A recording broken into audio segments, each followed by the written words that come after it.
زیر د الله زوی د سل کاله ځان ته وخته اوس بیا مونږ ترا ولېږل.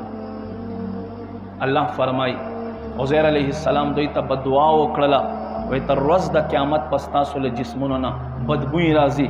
اوس هم یهود ته نږدې ورشه، سپری لګئ په ځان باندې، کس انتهایی بدبوئی له دوی نه راځي، حالانکه قسمه قسم سپری لګئ. خو ولې؟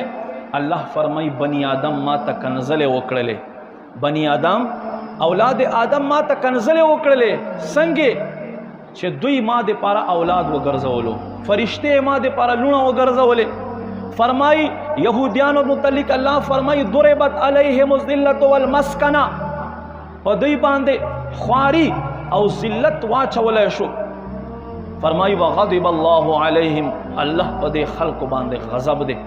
ما عزت مندو پس وجه سره تاریخ وګورئ، وتعز من تشاء وتذل من تشاء. الله چاته چغواړي عزتونه ورکی، چاته چغواړي خکته راولي.